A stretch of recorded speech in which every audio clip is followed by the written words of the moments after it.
আল্লাহু আকবার কাবীরা আলহামদুলিল্লাহি কাসীরা।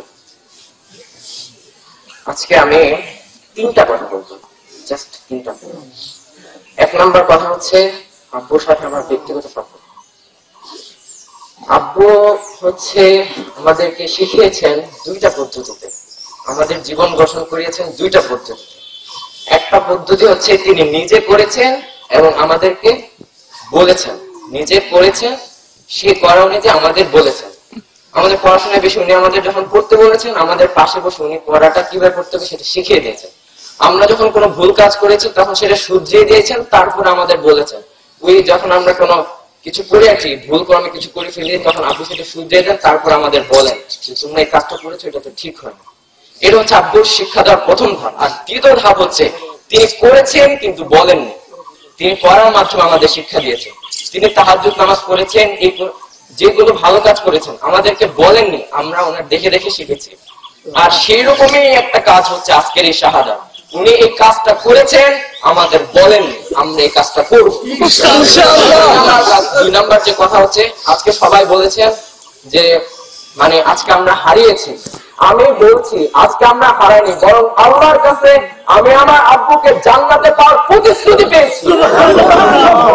তিন নাম্বার কথা হচ্ছে ওয়ালা তাহসাবান্নাল্লাযীনা কুতিলু ফি সাবিলিল্লাহি আমওয়াত বাল আহইয়াউন ইনদা রাব্বিহিম ইরযাকুন ফারিহিনা বিমা আতাহুমুল্লাহু মিন ফাদলিহি ওয়া ইস্তাবশিরুনা বিল্লাযীনা লাম ইয়ালহাকু বিহিম মিন খালফিহিম আল্লা খাউফুন আলাইহিম ওয়া লা হুম ইয়াহজানুন। এখানে অনেকে বলেছেন, আমার একজন ওস্তাদ বলেছেন যে যারা দিন কায়েম করতে যারা মৃত, যারা শাহাদাত বরণ করেছে, তোমরা তাদের মৃত বলো না। আল্লাহ তাআলা বলেছেন ওয়ালা তাহসাবান্না, তাদেরকে কল্পনাই করবে না যে তারা মৃত হয়েছে, আল্লাহ নিষেধ করে দিয়েছে। আমরা যদি চিন্তা করি যে আমাদের মাঝ থেকে একজন হারিয়েছে, আমাদের মাঝ থেকে একজন চলে গেছে, বিদায় নিয়েছে, আল্লাহ তাআলা অনেক সন্তুষ্ট হবেন। আল্লাহ তাআলা বলেছেন তারা জীবিত, ইনদা রাব্বিহিম ইরযাকুন, তা আল্লাহর পক্ষ থেকে রিজিক প্রাপ্ত হয়। ফারিহিনা বিমা আতাহুমুল্লাহ, তারা এই যে তারা যে ভালো কাজ করেছে, তারা যে কল্যাণ কাজ করেছে, ফারিহিনা, তারা আল্লাহর পক্ষ থেকে এত সন্তুষ্ট হন, শুধু সন্তুষ্ট হন না, ওয়া ইস্তাবশিরুনা বিল্লাযীনা লাম ইয়ালহাকু বিহিম মিন খালফিহিম, পরবর্তীতে যারা রয়ে গেছে, যারা এখনো ইসলামে আন্দোলন করেন, যারা এখনো দিন প্রতিষ্ঠার কাজ করেন, যারা এখনো ওই জায়গায় যেতে পারেননি, আল্লাহ তাআলা তাদেরকে, যারা শহীদ হয়েছেন তাদেরকে বলে তোমরা চিন্তিত হও না, ওয়া ইস্তাবশিরুনা বিল্লাযীনা, তাদের জন্য সুসংবাদ আছে। তারা কি আল্লাহ খাউফুন আলাইহিম ওয়া লা হুম ইয়াহজানুন, তারা যদি এই পথে চলে, যদি এই কোরআনের অনুযায়ী যদি তারা জীবন পরিচালনা করে, আল্লাহ খাউফুন আলাইহিম, তাদের কোনো ভীতি নেই, ওয়া লা হুম ইয়াহজানুন, আর তারা দুশ্চিন্ত হবে না। সুতরাং আজকে আমরা দুশ্চিন্ত নই, আজকে আমরা ব্যথিত নই, আজকে আমরা কিছু হারাই নেই, বরং আল্লাহর কাছে আমাদের আমানত না, আল্লাহ যাকে ভালোবেসেছেন তাকে আল্লাহ নিয়ে নিয়েছেন। আমরা আমাদের পিতাকে, আমি আমার আব্বুকে অনেক ভালোবাসি, এটা আমি দাবি করতে পারি, কিন্তু আল্লাহ তাআলা আব্বুকে যতটা ভালোবাসছেন, আব্বু আল্লাহকে যতটা ভালোবাসছে, এই ভালোবাসার মাঝে আমার কোনো অংশীদারত্ব নিয়ে যে আব্বুকে কাছে টেনে দাও।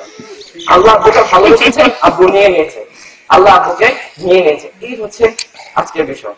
আর কেউ কখনো এটা ওয়ালা তাহসাবান্নাল্লাযীনা কুতিলু ফি সাবিলিল্লাহি আমওয়াত, কখনো কেউ চিন্তাই করবেন না যে আমাদের মাঝ থেকে একজন মৃত হয়েছে, আল্লাহ নিষেধ করে দিয়েছেন।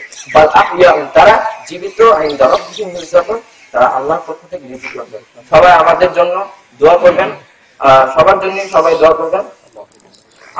হ্যাঁ, আব্বুকে কারো যদি কারো কথায় যদি কোনো প্রকার কষ্ট পেয়ে থাকে, কোনো প্রকার বলক্ষণ হয়ে থাকে, সবাই ক্ষমা করে দেবেন। এই হচ্ছে আপনাদের কাছে আমার প্রত্যাশা। আর আপনাদের কাছে আরেকটা প্রত্যাশা, সেটা হচ্ছে যে আমাদের জন্য বিশেষ করে দোয়া করবেন। আমাদের সামনে দাখিল পরীক্ষা আছে, আমরা যেন খুব ভালোভাবে পরীক্ষায় অ্যাটেন্ড করতে পারি এবং সর্বোচ্চ সফলতা যেন অর্জন করতে পারি। এবং আব্বু যে পথে চলে গিয়েছে সেই পথে চলার জন্য তৌফিক দান করুন। আসসালামু আলাইকুম।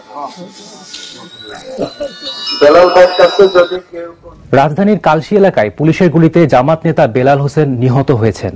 সকালে জামাতের পূর্ব ঘোষিত বিক্ষোভ কর্মসূচির অংশ হিসেবে কালশী এলাকায় মিছিল করলে পুলিশ সেখানে গুলি করে। প্রত্যক্ষদর্শীরা জানায় এ সময় সেখানে প্রায় 20 রাউন্ড গুলি করে পুলিশ। ঘটনাস্থলেই বেশ কয়েকজন গুলিবিদ্ধ হয়। জামাত কর্মীদের দাবি, পুলিশের গুলিতে ঘটনাস্থলেই মারা যান বেলাল হোসেন। সকাল 10টায় মৃত অবস্থায় পল্লবী থানার একটি ভ্যানে বেলালের মৃতদেহ ঢাকা মেডিকেল হাসপাতালে আনা হয়। বেলাল মিরপুর দারুস সালাম থানা জামাতের আমির ছিলেন। দলের শীর্ষ নেতাদের মুক্তির দাবিতে জামাত ওই বিক্ষোভ কর্মসূচির ডাক দেয়।